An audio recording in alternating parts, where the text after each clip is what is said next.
So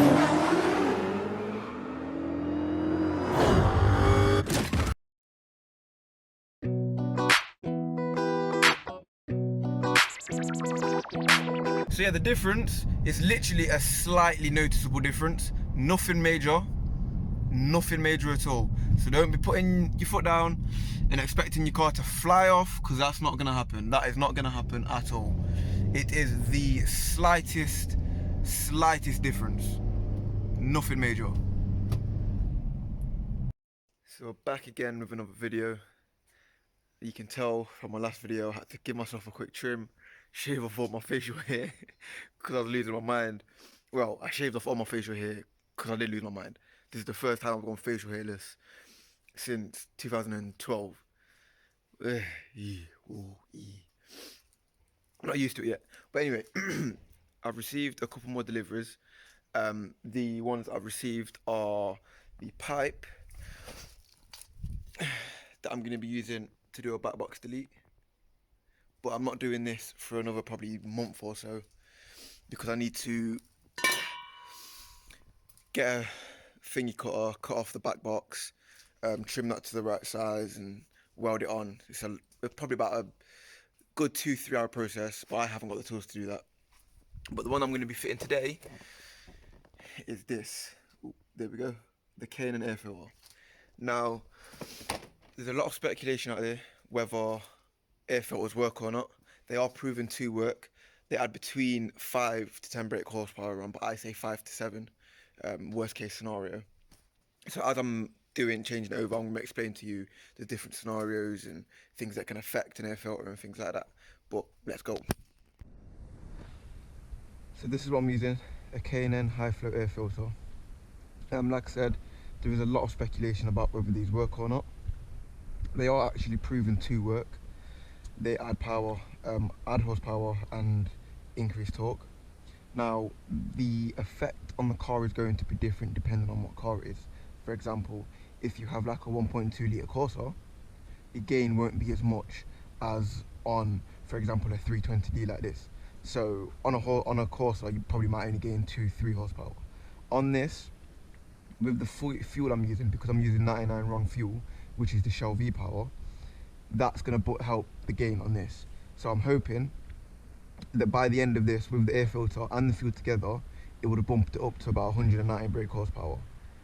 I'm not going to know for certain until I've got it obviously dynoed, but that's the hope. Right, so getting the air filter off isn't a problem. On this, it's so simple. Literally, you're going to get a flathead, unscrew the pipe, the hose pipe there. That will just pop off, and then it's just one clip there, one clip there, one clip there, and then here it slots underneath. Ooh, it slots underneath. Sorry, you're trying to lift it up, pop it out. Simple like that.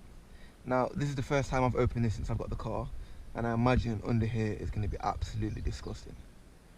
Let's have a look. Yeah, look at that. Look how black that is. Look how much crap there is. And then all in here as well, it's an absolute mess.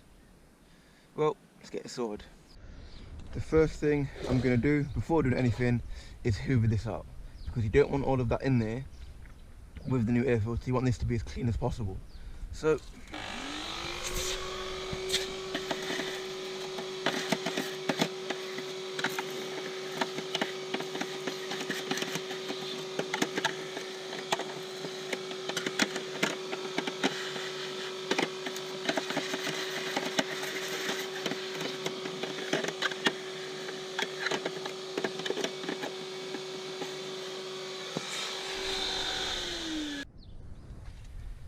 might as well give it a proper clean while I'm here,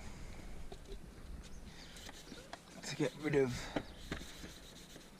as much dirt as possible, because the last thing you want is all of the dirt and dust blocking up your new air filter.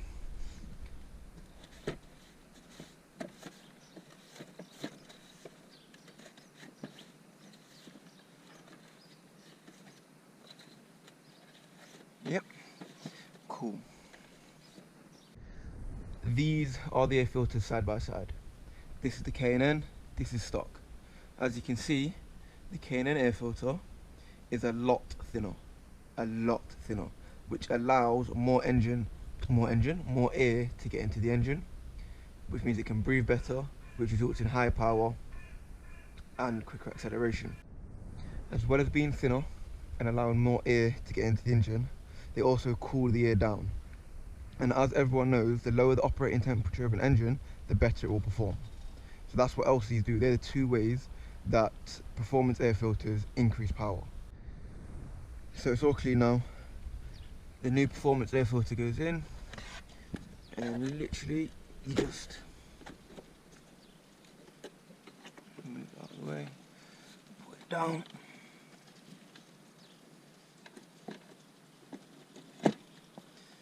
There we go.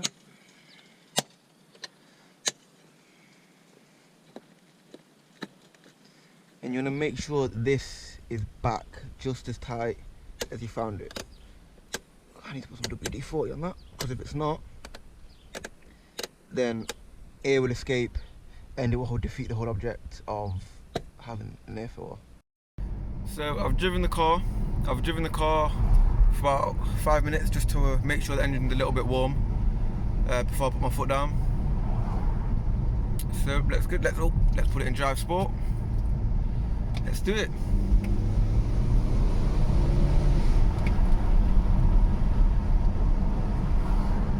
Right.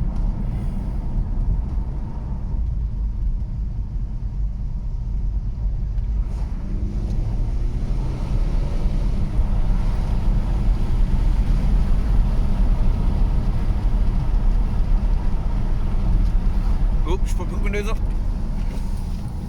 So yeah, the difference is literally a slightly noticeable difference. Nothing major at all. So don't be putting your foot down and expecting your car to fly off, because that's not gonna happen. That is not gonna happen at all.